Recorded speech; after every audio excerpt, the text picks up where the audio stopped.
Bonsoir brillants investisseurs, c'est Lalou, votre coach. Donc chose promis, chose due, dernière vidéo du week-end, une vidéo sur la rentabilité. Donc tout d'abord, je voudrais saluer et remercier les personnes qui nous regardent, aussi bien, donc, bien sûr de France, puisqu'en fait je réside en France, mais également d'Afrique, donc le Cameroun, la Côte d'Ivoire, le Togo, le Bénin, mais également des personnes des États-Unis. Merci pour vos messages d'encouragement, ça me touche vraiment et ça me fait comprendre que je suis sur la bonne voie et qu'on va réussir dans cette communauté à toucher le maximum de personnes. Parce qu'on a tous le droit d'être indépendants financièrement.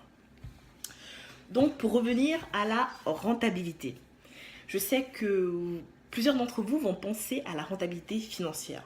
Pour être honnête, moi aussi, forcément, quand on parle de rentabilité, je pense à la rentabilité financière. Mais le but de cette vidéo est de vous sensibiliser à d'autres types de rentabilité. À mon sens, pour les investisseurs et les entrepreneurs que nous sommes, il existe trois grands types de rentabilité. Bien évidemment, la rentabilité financière. Le but de cette vidéo n'est pas de faire un atelier sur la rentabilité financière, comment on la calcule, ce n'est pas le sujet. Surtout qu'on trouve beaucoup de choses sur Internet, notamment sur pap.fr. Mais si besoin est, on pourrait ultérieurement faire une vidéo sur ce calcul de rentabilité. Ce n'est pas au programme des futures vidéos, mais c'est à voir. Ou alors, bien évidemment, en fonction des coachings particuliers que je donne à certains d'entre vous, au cas par cas, on étudie les rentabilités en fonction des différentes opportunités. Donc, la rentabilité financière, l'esprit de cette rentabilité-là, c'est de mettre en regard l'argent, par exemple, qu'on a investi au début d'une opération et de voir le retour sur investissement qu'on a au terme de cette opération. C'est en gros un facteur, une clé de performance, un indicateur qui nous permet de savoir si on doit se lancer dans l'opération ou pas, clairement. Donc dans l'immobilier, par exemple, on trouve trois types de rentabilité, la rentabilité brute, la rentabilité nette et la rentabilité net-net. Donc voilà. La deuxième rentabilité dont je vais vous parler aujourd'hui très rapidement, c'est la rentabilité dite d'opportunité. Donc en fait, le but de cette rentabilité-là, c'est de voir si je m'engage dans une opération A, vu le temps que je vais y mettre et vu le retour sur investissement que je vais avoir à ce moment-là et l'énergie que j'investis dans cette opération, est-ce que je ne perds pas des opportunités d'opération B et C par exemple, qui aura un meilleur retour sur investissement et qui me coûterait moins d'efforts et en moins de temps? Je prends l'exemple de la loi Pinel. Ne vous inquiétez pas, je n'ai rien en particulier contre cette loi, mais l'exemple s'y prête.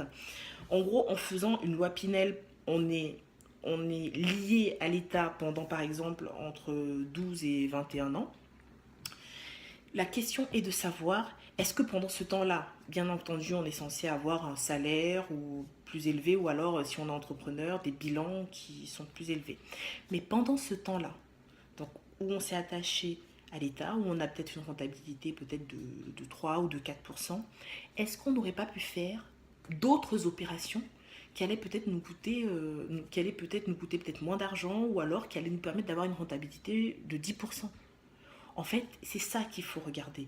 Il faut mettre en regard les différents types d'opportunités qui se présentent et essayer de les comparer pour savoir est-ce que je ne vais pas perdre mon temps, mon énergie et mon argent dans cette transaction, alors que sur d'autres, je vais gagner du temps et je vais en faire plusieurs parce que j'ai du temps libre, tout simplement.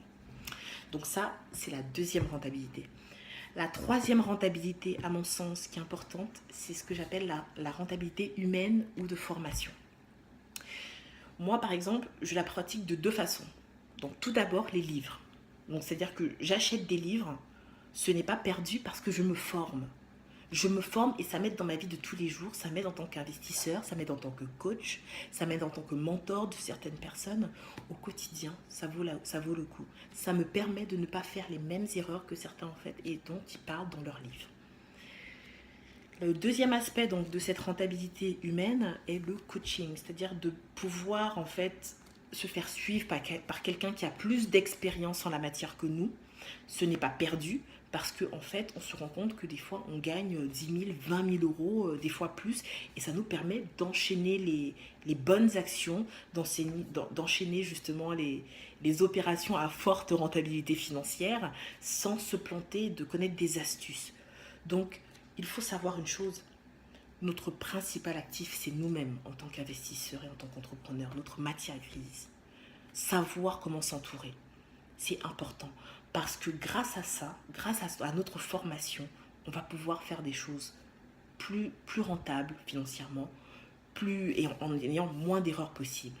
Donc croyez-moi, ces 3 types de rentabilité-là, pour moi, ce sont des choses primordiales aux entrepreneurs et aux investisseurs.